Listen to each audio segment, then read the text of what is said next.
माझ्या भावाला आणि बहिणीला गेल्या 5 वर्षांपासून मूल होत नव्हते. घटस्फोटामुळे मी माझ्या आई वडिलांकडे राहत होते. पण एके दिवशी अचानक माझ्या भावाने माझ्याकडे अशा प्रकारे पाहिले की मी झोपलेली असताना हळूहळू माझं पूर्ण शरीरावर हात फिरू लागला. त्याने माझ्या हाताला धरलं आणि मला बेडवरती यायला सांगितलं. मी बेडवरती जाणार तेवढ्यात त्याने मागून माझ्या कमरेला धरलं आणि घट्टसर मिठी मारली. मी तिथेच गुडघ्यावरती बसले. त्याने लगेच मागून माझी साडी बाजूला केली आणि त्याची पॅन्ट बाजूला करून मग नंतर त्याने जे केलं ते मी कधीच कल्पना केली नव्हती. त्याने भाऊ बहिणीचं नातं तिथे जागी ठेवले आणि मला वहिनी समजून माझ्यासोबत एक नाही तर अनेक रात्री घालवल्या. नमस्कार मित्रांनो, आजच्या कथेत आपले स्वागत आहे. माझे नाव दीपाली आहे आणि मी घटस्फोटीत आहे. माझं लग्न 1 वर्ष झाले, पण माझे लग्न 1 वर्षही टिकले नाही. माझा भाऊ आणि माझ्या कामार्थीची अशा प्रकारे फायदा घेईल याची मला कल्पना नव्हती. आता मी माझ्या आई वडिलांच्या घरी राहत होते. माझ्या आई वडिलांच्या घरी राहणे माझ्यासाठी दिवसेंदिवस कठीण होत चालले होते, कारण माझ्या आई वडिलांचे आणि भावांचे टोमणे दिवसेंदिवस वाढत होते. त्यांना वाटले की जर मी अशा घरात राहिले तर माझा भाऊ पुन्हा लग्न करू शकणार नाही. ते मला दुसरीकडे कुठेतरी जाण्यास सांगत राहिले.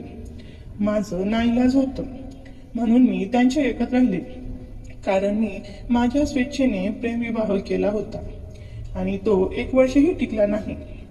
एके दिवशी मला माझ्या चुलत भावाच्या अनिलच्या लग्नाचे फटका सहन करावे लागले. मला फोन आला आणि अनिलने मला त्याच्या घरी बोलावले.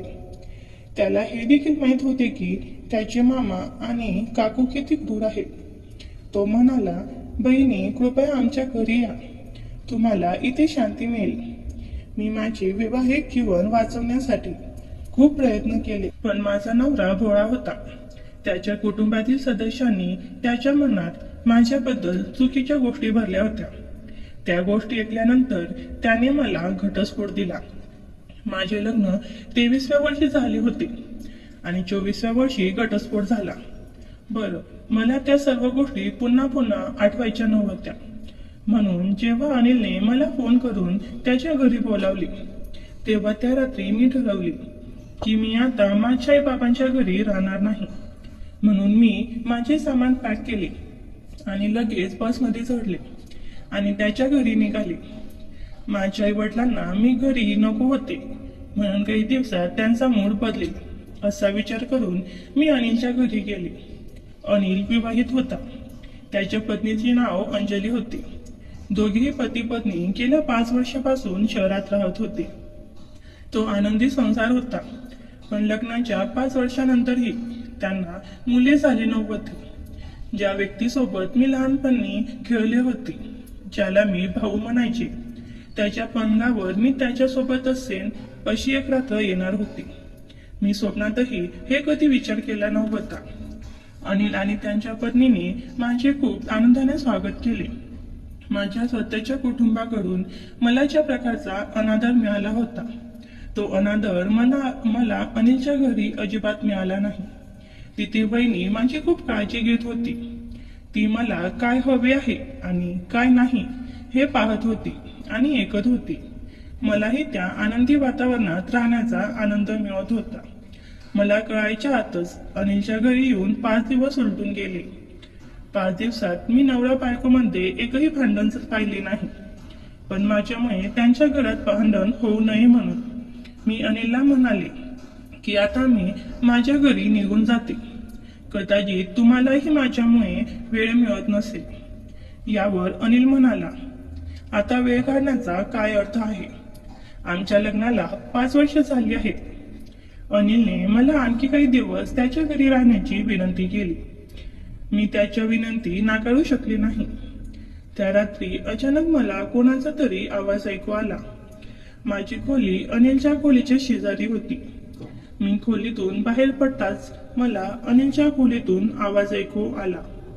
त्यावेळी वहिनीकडून असे आवाज का येत होते हे मला चांगले समजले, कारण माझेही एक लग्न झाले होते. ते आवाज ऐकून मला अचानक माझ्या नवऱ्याची आठवण येऊ लागली. माझ्या मनात नको असलेल्या भावना येऊ लागल्या. मग मी माझ्या खोलीत जाऊन कानात कापूस घालून झोपी गेले, जेणेकरून मला तो आवाज ऐकू नये. मला ते ऐकायला मिळायला हवे आणि माझ्या डोळ्यासमोर कोणतेही नको असलेले दृश्य दिसू नये. दुसऱ्या दिवशी वहिनींची काकू अनिलच्या भावाच्या घरी आली होती. वहिनींची काकू संभाषणात म्हणाली, अंजली, तू मला कधी आजी बनवणार? आम्हाला तुझी गोड बातमी कधी ऐकायला मिळणार? काकूचा प्रश्न ऐकून अंजलीचा चेहरा फिका पडला. मग अनिल भाऊ म्हणाले की आमचे कुटुंब नियोजन आहे, पण आपण अजून त्याबद्दल विचार केलेला नाही. अंजली वहिनीच्या काकू गेल्याबरोबर अंजली वहिनी उदास चेहऱ्याने तिच्या खोलीत गेली. अंजली तिच्या काकूच्या प्रश्नांची इतके वाईट का वाटले हे मला समजले नाही. अंजली मला खूप उदास दिसत होती, म्हणून मी तिच्या मागे तिच्या खोलीत गेली आणि तिला रडताना पाहिली. अंजलीला रडताना पाहून मी म्हणाले, अंजली, तू तुझ्या काकूच्या प्रश्नामुळे रडत का आहेस? यात रडण्यासारखे काय आहे? अनिलने त्याला सांगितले की तुमचे कुटुंब नियोजन आहे आणि तुम्ही लोक त्यानुसार चालत आहात. आता तुम्ही शहरात राहता, त्यामुळे तुमचे विचारही शहरात राहून उच्च असतील. लोक काळजीपूर्वक विचार करून सर्व काही करतात आणि आजकाल मुलांना जन्म देणे इतके सोपे नाही. खर्चही खूप वाढला आहे. मी बोलत होते तेव्हा अचानक अंजलीने तिचे डोके माझ्या खांद्यावर ठेवले आणि जोरात रडू लागली. मग मी तिचे अश्रू पुसले आणि अंजली वहिनीला विचारून तिला धीर दिला. मला वाटते की तिच्या रडण्याचे कारण काहीतरी वेगळे आहे. काहीही असो, हो, तू मला सांग. तू मला तुझी मैत्रीण समजून सगळं काही सांगू शकतेस. मग अंजली म्हणाली, दीपाली, आता तू मला मैत्रिणीच्या आधारावर प्रश्न विचारला आहेस, तर मी तुला खरं उत्तर देईन. पण हे ऐकून तू मला वहिनी म्हणून नाही तर मैत्रीण म्हणून वागशील. मला हे वचन दे. मी अंजलीचा वचन दिले होते की मी तिला मैत्रीण म्हणून वागवीन. मग अंजली म्हणू लागली की आमचे कुटुंब नियोजन नाही. खरे तर मी कधीच आई होऊ शकणार नाही. माझ्यात काहीतरी कमतरता आहे, ज्यामुळे मी आई होऊ शकत नाही. मी अंजलीला समजावून सांगितले की यात इतके टेन्शन घेण्याची काय गरज आहे. तू अजिबात टेन्शन घेऊ नकोस. जर देवाची इच्छा असेल तर सर्व काही ठीक होईल. मग तुम्हाला पालक होण्याचा आनंद हवा असेल तर तुम्ही अनाथ आश्रमातून एक मूल दत्तक घेऊ शकता. यामुळे तुम्हाला आई होण्याची संधी मिळेल आणि मुलालाही चांगले आयुष्य मिळेल. यावर अंजली म्हणाली की जर आम्हाला मूल दत्तक घ्यायचे असते तर आम्ही ते खूप आधी केले असते, पण आम्हाला असे काहीही करायचे नाही. अनिलाने मला फक्त आमचे स्वतःचे मूल हवे आहे. जर समाजाला माझ्या कमतरता कळल्या तर माझी खूप बदनामी होईल आणि आम्हाला हेच नको आहे. अंजलीचे उत्तर ऐकून मी तिला फक्त एवढे सांगितले की तू तुझे प्रयत्न सोडू नकोस. एक दिवस तू नक्कीच आई होशील. त्या दिवशी संध्याकाळी भाऊ आणि अंजली मला त्यांच्यासोबत एका पार्टीला घेऊन जाण्याचा आग्रह धरला. मी पार्टी भावाच्या ऑफिसमधल्या एका मित्राची होती. मी त्यांच्यासोबत जायला नकार देत होते, पण अंजली वहिनी म्हणाली की आपण बाहेर जात आहोत आणि तू घरी एकटी असशील आणि मला नको आहे की माझी लाडकी वहिनी घरी एकटी राहावी. अंजली वहिनींनी मला इतका आग्रह केला की मला तयार होऊन त्यांच्यासोबत जावे लागले. मी तयार झाल्यावर माझ्या घरी गेले. मी खोलीतून बाहेर आले तेव्हा पहिले भावाने माझे कौतुक केले. भाऊ म्हणाला, दीपाली, तू खूप सुंदर दिसत आहेस. बऱ्याच दिवसांनी मी असा पोशाख घातले होते. भावानंतर अंजलीनेही माझे कौतुक केले. थोड्याच वेळात आम्ही त्या पार्टीत पोहोचलो. पार्टीत पोहोचल्यानंतर भाऊला ओळखणारा कुणीतरी आला आणि अंजली वहिनीला तोच प्रश्न विचारला की तू आनंदाची बातमी कधी आणत आहेस? ती बाळाला कधी देणार आहेस? अंजली वहिनी सर्वांच्या प्रश्नांना शांतपणे मान हलवत होती. मी पार्टीतून घरी आले तेव्हा मी माझ्या खोलीत गेले. कपडे बदलले आणि पाणी पिण्यासाठी स्वयंपाकघरात गेले तेव्हा त्यांच्या खोलीतून भाऊ आणि अंजली वहिनी यांच्यात भांडणाचे आवाज ऐकू लागले. अंजली वहिनी भावाला सांगत होती की मी बाळाच्या उपचारांना कंटाळले आहे. या सगळ्यांवर लोकांचे प्रश्न. इतकं बोलून झाल्यावर अंजली वहिनी रडू लागल्या. मी दुपारीच प्रिया अंजलीला हे समजावून सांगितले होतं की आता मला त्याच गोष्टी पुन्हा पुन्हा सांगणं योग्य वाटत नव्हतं. म्हणून मी तिथून निघाले, स्वयंपाकघरात गेले आणि पाणी घेतलं आणि थेट माझ्या खोलीत गेले. खोलीत आल्यानंतर मी पुस्तक वाचायला बसले. तेवढ्यात अंजली वहिनी माझ्या खोलीत आल्या. ती आली आणि माझ्याकडे थोड्या विचित्र नजरेने पाहत होती. मी तिला म्हणाले, अंजली वहिनी, जर तुला काही बोलायचं असेल तर इथे येऊन बस. असं पण मी एक तास झोपणार नाही. मी तुझ्याशी बोलायला तयार आहे. मग ती माझ्या शेजारी येऊन बसली. पार्टीतून घरी येऊन आम्हाला 2 तास झाले होते, पण अंजली अजूनही तिचे कपडे काढले नव्हती. अंजली वहिनी बदलली नव्हती. माझा हात धरून ती म्हणाली, तू मला खूप प्रेमाने अंजली म्हणतीस आणि आज दुपारी तू माझ्याशी मैत्रीचे एक नवीन बंधन बांधले आहेस. त्या मैत्रीसाठी तू माझ्यासाठी एक काम करशील का? मी लगेच हो म्हटले. त्यावर ती म्हणाली, आता नीट विचार कर आणि मला वचन दे की तू मला नकार देणार नाहीस. मला माहित होती की ती काय मागणार आहे. एकतर ती मला खरेदी करायला सांगेल किंवा तिच्या काही समस्या माझ्यासोबत शेअर करेल. असा विचार करून मी लगेच अंजली वहिनीला वचन दिले. मी म्हणाले, अंजली, तू जे काही म्हणशील ते मी करायला तयार आहे. मग अंजली म्हणाली, दीपाली, मला आई व्हायची आहे. तिचे शब्द ऐकून मी हसले आणि म्हणाले, हो, तू आई होऊ शकतेस. एक दिवस तू नक्कीच आई होशील. मला आधीच माहित होते की अंजली वहिनी माझ्याशी या विषयावर चर्चा करणार आहे. मी पुढे काही बोलण्यापूर्वीच अंजली वहिनी म्हणाली, दीपाली, आधी माझे पूर्णपणे एक. मला आई व्हायची आहे, पण तुझ्याद्वारे. मी लगेच अंजली वहिनीला म्हणाली, माझ्याद्वारे याचा अर्थ काय? मी तिला उलट प्रश्न विचारला, ज्यावर ती म्हणाली, आता तू मला वचन दिले आहेस, तू मला नाकारू शकत नाहीस. मग अंजली वहिनी म्हणाली, दीपाली, गेल्या 5 वर्षापासून मी आई होण्याची आस धरत आहे. आतापर्यंत आम्ही दवाखान्यात लाखो रुपये खर्च केले आहेत. मला माहित नाही की मी किती इंजेक्शन आणि औषधे घेतली आहेत, पण त्यापैकी एकही माझ्यासाठी उपयुक्त ठरले नाही. आणि माझी इच्छा आहे की अनिलचे मूल तुझ्या पोटात वाढले पाहिजे. मी अंजली वहिनीला म्हणाली की तू काय बोलत आहेस हे मला समजले नाही. मीही विचारल्यावर अंजली वहिनी म्हणाली की याचा अर्थ असा आहे की तू गर्भवती होईपर्यंत अनिल सोबत काही रात्री घालवशील. अंजली वहिनीचे बोलणे ऐकल्यानंतर माझ्या पायाखालची जमीन सरकली. मी माझ्या बालपणात ज्याच्यासोबत खेळले होते, आतापर्यंत मी तिला दादा भैया म्हणायची, आज त्याची बायको मला तिच्यासोबत रात्री घालवायला सांगत होती. मी अंजली वहिनीला म्हणाली, तू शुद्धीवर आहेस का? तू काय म्हणत आहेस हे तुला समजते का? यावर ती म्हणाली, हो, मी हे सर्व नीट विचार करून सांगितले आहे. तुला हे काम मोफत करावे लागणार नाही. त्या दिवशी अंजली वहिनी मला म्हणाली, अनिल आणि मी तुला 1 लाख रुपये देऊ आणि तुला घरही मिळवून देऊ. तुझी आई वडील आणि भाऊ तुला कसा त्रास देतात हे आम्हाला माहिती आहे. वहिनीच्या या बोलण्याने मला विचार करायला लावले.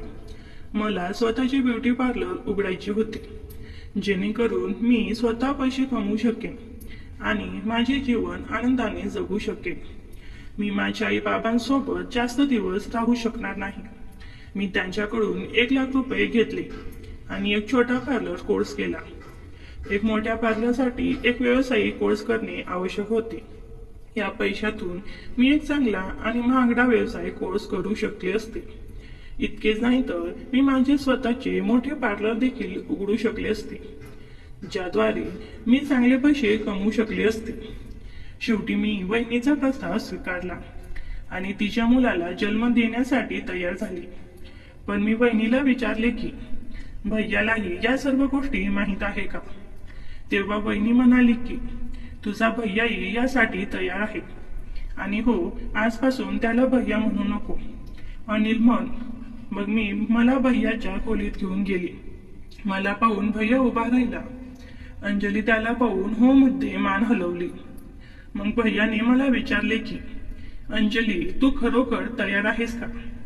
मी हो अशी उत्तर दिली. मग वहिनी लगेच म्हणाली, आता भाऊ म्हणू नको, फक्त अनिल आणि अंजली म्हण. आणि भावाला त्याचे मूल हवे होते. वहिनीने आई होण्यासाठी मोठा त्याग करण्याचा निर्णय घेतला होता. मी आता 25 वर्षाची होते आणि मला माहित नव्हते की मी लग्न करेन की नाही. जर मी एखाद्याला मदत करू शकले तर मी ते का नाकारू? काहीही असो, अनिल माझा चुलत भाऊ होता आणि तो माझ्यापेक्षा मोठा होता, म्हणून आम्ही लग्न करू शकलो नाही. लहानपणापासून आमचे नाते फक्त भाऊ बहिणींचे होते. पण मी विसरण्याचा निर्णय घेतला. मी माझ्या कामाचे आणि माझ्या हक्काच्या घराचे पैसे मिळवणार होते, जेणेकरून भविष्यात मला कोणासमोर भीक मागावी लागणार नाही. मी माझ्या पालकांकडे न जाण्याचा निर्धार केला होता. काही महिन्यातच माझ्या पालकांनी माझे जीवन कठीण करून टाकले होते. मी माझ्या विचारामध्ये हरवले होते. जेव्हा अचानक मला वहिनीचा आवाज ऐकू आला. ती म्हणाली, आपण बाहेरच्या पार्टीतून परत आलो आहोत. तुम्ही थकले असाल, म्हणून आज विश्रांती घ्या. आपण जे काही ठरवले आहे ते उद्यापासून सुरू होईल. मी मान हलवली आणि माझ्या खोलीत गेले. वेळ लवकर निघून गेला आणि दुसरा दिवस आला. रात्री जेवण करून मी माझ्या खोलीत गेले. मी निघाले आणि थोड्याच वेळात अंजली वहिनी माझ्या खोलीत आली. तिच्या हातात एक नाईट गाऊन होता. वहिनीने मला घालायला दिलेला नाईट गाऊन खूपच बोल्ड होता. वहिनी म्हणाली की अनिल माझ्याशिवाय इतर कोणत्याही मुलीकडे पाहत नाही, पण आता तो जे काही करेल ते तो आपल्या दोघांच्या संमतीने करेल. मला माहित आहे की तुला प्रेम करणार आहे. तो जवळ येण्यास खूप कचरला असेल. तुला या बोल्ड गाऊनमध्ये पाहून त्याचा कचर निघून जाईल. म्हणूनच मी तुला हे कपडे देत आहे. तुला या कपड्यामध्ये पाहून तो तुझ्याकडे आकर्षित होईल. वहिनीच्या सल्ल्यानुसार मी तो गाऊन घातला होता. तिच्या खोलीत जाण्यापूर्वी वहिनी म्हणाली, लक्षात ठेव, हे फक्त एक करार आहे. या कराराशिवाय इतर काहीही विचार करू नकोस. ज्यावेळी मी फक्त माझ्या भविष्याचा विचार करत अनिलकडे जात होते, मी मान हलवले आणि वहिनीसोबत त्याच्या खोलीत गेले. अनिल त्याच्या खोलीत कुठेही दिसत नव्हता. तो हॉलमध्येही नव्हता. अंजली वहिनीने त्याला त्याच्या खोलीत बोलावले. मग तो बाथरूममध्ये होता. वहिनी म्हणाली, दीपाली खोलीत आली आहे. यावर अनिल म्हणाला की मी फ्रेश होऊन येईन, पण मी बाहेर येईपर्यंत खोलीचे दिवे बंद करा. वहिनीला त्याचे म्हणणे समजले. कदाचित तो समोर येण्यास कचरत असेल. वहिनी लगेच खोलीतून बाहेर पडली आणि खोलीचे दिवे बंद केले. मग मी जाऊन बेडवर बसले. अनिल बाथरूममधून बाहेर आला आणि माझ्या शेजारी बसला. त्यावेळी माझ्या तोंडून एकही शब्द बाहेर पडत नव्हता आणि अनिल हे काही बोलत नव्हता. मग अचानक त्याने माझ्या गळ्यात हात घातला आणि गळ्याच्या खालच्या दिशेने हात फिरवू लागला. माझ्या अंगात काटा येऊ लागले. मी एकदम गरम होऊ लागले. त्यानंतर अनिलने त्याचे ओठ माझ्या ओठापर्यंत घेऊन आला आणि भरपूर चुंबन घेऊ लागला. मी पण हळूहळू तिला साथ देऊ लागली. मला पण या गोष्टीला करून भरपूर दिवस झाले होते, म्हणून मला वेगळाच आनंद येत होता. हळूच माझं पूर्ण शरीरावर हात फिरू लागला. त्याने माझ्या हाताला धरलं आणि मला बेडवरती यायला सांगितलं. मी बेडवरती जाणार तेवढ्यात त्याने मागून माझ्या कमरेला धरलं आणि घट्टसर मिठी मारली. मी तिथेच गुडघ्यावरती बसले. त्याने लगेच मागून माझी साडी बाजूला केली आणि त्याची पॅन्ट बाजूला करून मग नंतर त्याने जो सपाटा सुरू केला तो थांबला नाही. मी जोरजोराने ओरडू लागले, तरीही तो थांबत नव्हता. मी अनिलला म्हणाले, अनिल जरा हळू कर, मी काय तुला सोडून जात नाही आहे. पण अनिल तोंडातून एकही शब्द न बोलता जोरजोराने माझ्याबरोबर क्रिकेट खेळत होता. मी मनात विचार केला, हा अनिल असा का करतो आहे? वहिनीचं रोज रोज काय हाल होत असेल? आता मला वेगळ्या पद्धतीने घ्यायला सुरुवात केली. माझं पूर्ण अंग त्याने पाडून ठेवलं होतं. लाईट पण बंद असल्यामुळे मला काही समजत नव्हते. मी मनात विचार करत होते की कधी दिवस निघेल. पहिल्या वेळेतच मी जाम झाले होते. अनिल हा माझा भाऊ असून सुद्धा माझ्यासोबत एखाद्या जनावराप्रमाणे वागत होता. काही वेळाने तो शांत झाला. जे काही घडले मी कधीच कल्पना केली नव्हती. मला ते सर्व अजिबात आवडले नाही. पण नंतर मी ही गोष्ट मनात ठेवली. तो फक्त एक करार होता. जर मला माझे भविष्य आनंदी करायचे असेल तर मला या गोष्टी कराव्या लागतील आणि हे दुःख सहन करावे लागेल. काहीही असो, मी एका जोडप्याला आईवडील होण्याचा आनंद देत होते. ज्याप्रमाणे मी अनिलसोबत ती रात्र घालवली होती, अशीच मी दररोज त्याच्यासोबत तीच रात्र घालवत असे. जोपर्यंत मला गर्भधारणाची चिन्हे जाणवत नव्हती, मी अनिलसोबत वेळ घालवू लागले. आता मी स्वतः खोलीत अंधार करायचे, कारण अनिललाही तेच हवे होते. पूर्ण महिनाभरानंतर मला गरोदरपणाची लक्षणे जाणवू लागली.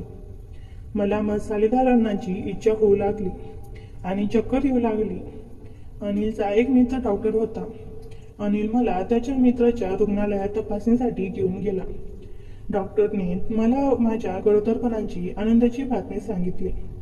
अनिल आणि अंजलीच्या चेहऱ्यावरील आनंद पाहण्यासारखा होता. मीही त्यांच्या आनंदात सहभागी होते. आता वहिनी आणि अनिल माझी पूर्वीपेक्षा जास्त काळजी घेऊ लागले.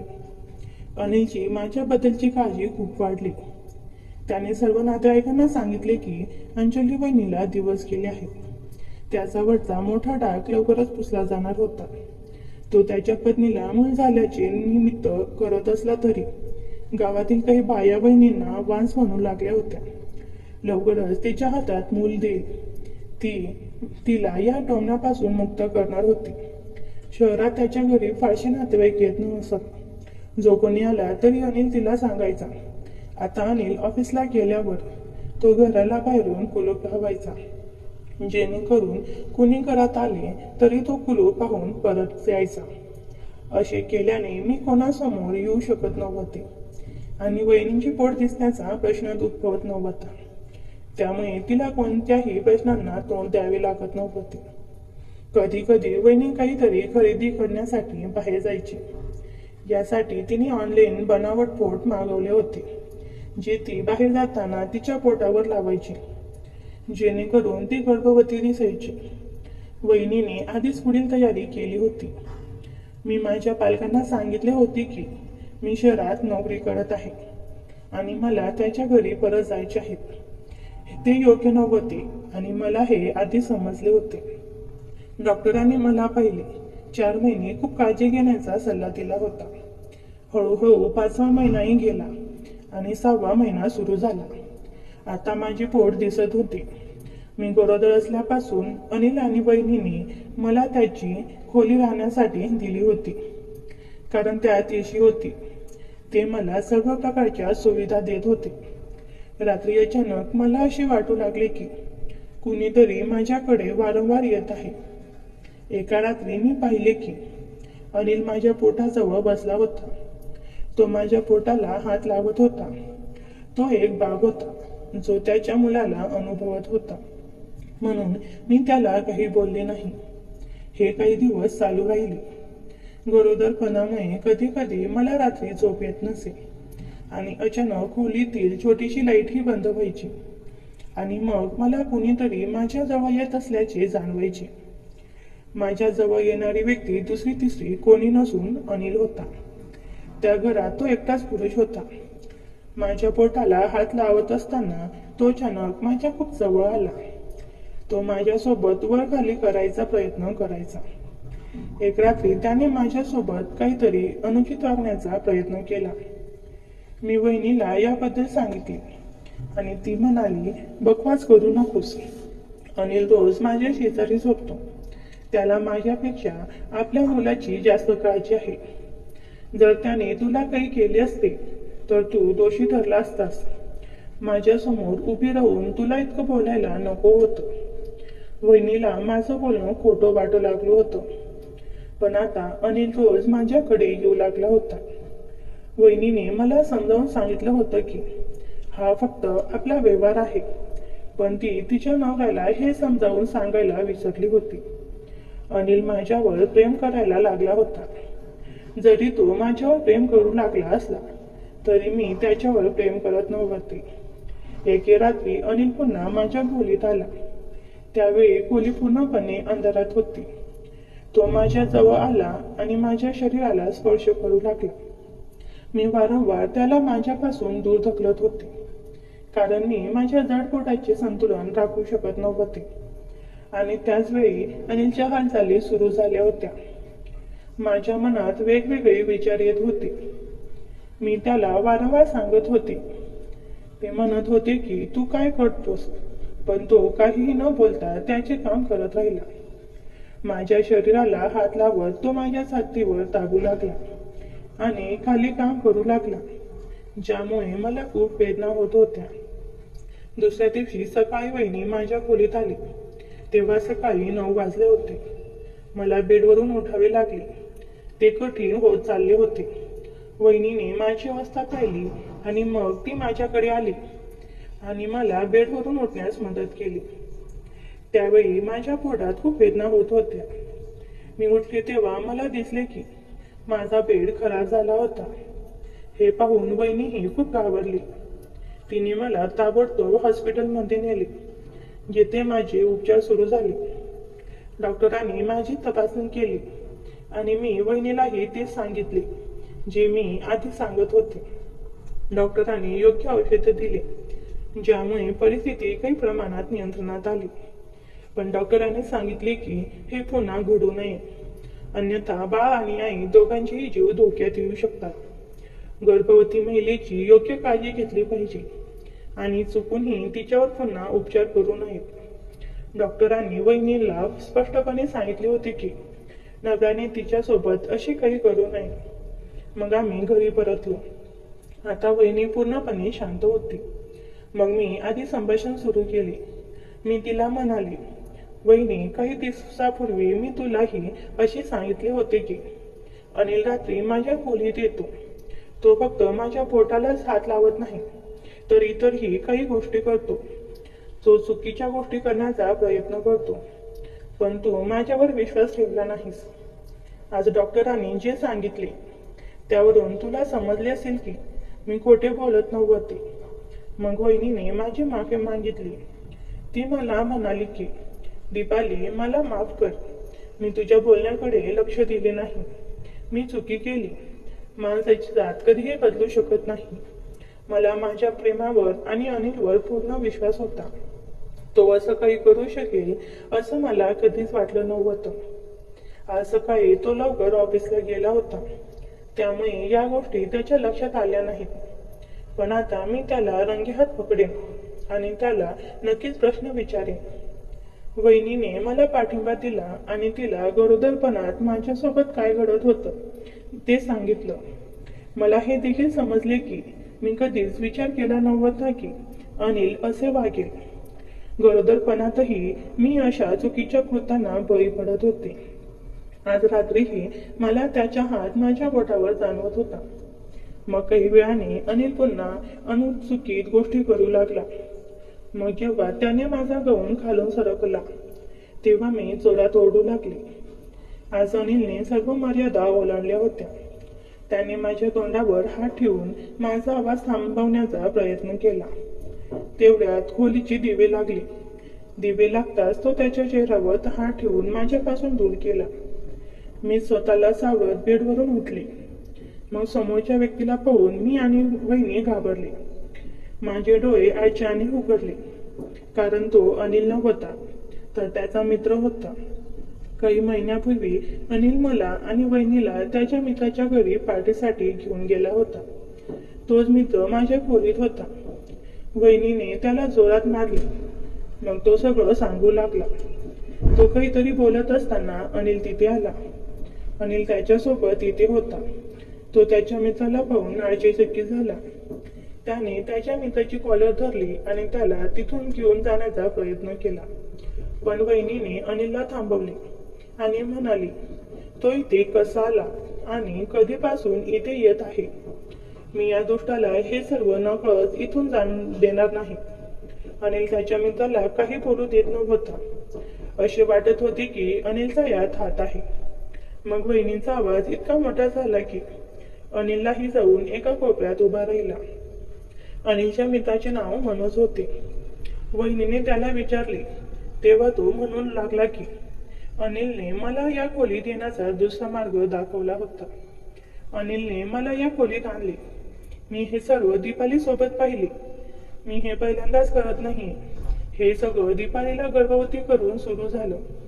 तिच्या पोटात वाढणारे बाळही माझे आहे. अनिलने मला त्याच्या समस्येबद्दल सांगितलं होतं. त्याने मला सांगितलं होतं की मी कधीही बाप होऊ शकत नाही. हे सत्य कधीच बाहेर येऊ नये. म्हणूनच त्याने माझी मदत घेतली. त्याच्या जागी मी दीपालीला जन्म दिला. तेव्हापासून रात्री दीपाली सोबत अनिल नाही तर मी होतो. मनोजचे बोलणे ऐकून वहिनी थरथर कापू लागली. चूक वहिनीची नव्हती तर अनिलची होती आणि लग्नापासून त्याने ही गोष्ट लपवून ठेवली होती. त्या दिवशी त्याने त्याचे सर्व खोटे बोलणे स्वीकारले. तो वहिनींची माफी मागत होता. तो म्हणाला की त्याचे सत्य कधी उघड होणार नाही. हे समोर येऊ नये म्हणून त्याने वहिनीवर त्याच्या डॉक्टर मित्राकडून उपचार करून घेतले. अनिलच्या आग्रहावरून त्याच्या डॉक्टर मित्राने वहिनीला खोटे सांगितले की ती कधीही आई होऊ शकत नाही. जर हे सत्य समाजात कळले तर त्याची खूप बदनामी होईल. म्हणून त्यांनी हे सर्व केले. वहिनीने माझे मूल होईपर्यंत अनिलला माफ केले नाही. ती अनिल सोबत एकाच घरात राहत होती. मुलाच्या जन्मानंतर मला वचन दिलेले पैसे आणि घर देण्यात आले. त्यानंतर वहिनी मुलाला घेऊन तिच्या माहेरी गेली. वहिनी अनिल पासून दूर गेली आणि त्याला चांगली शिक्षा केली. वहिनीने मनोजला तुरुंगातही पाठवले. पती पत्नीच्या नात्यात खोटेपणाला स्थान नाही, कारण ते नातं हे विश्वासावर आधारित असतं. सुरुवातीपासूनच खोटं बोलू नये, अन्यथा नात्यात अंतर निर्माण होण्यास जास्त वेळ लागत नाही. तर मित्रांनो, ही आजची आमची छोटीशी कथा होती. तुम्हाला ही कथा कशी वाटली हे कमेंट करून नक्की सांगा. जर तुम्हाला ही कथा आवडली असेल तर लाईक करा, मित्रांसोबत शेअर करा आणि आमच्या चॅनलला सबस्क्राईब करा.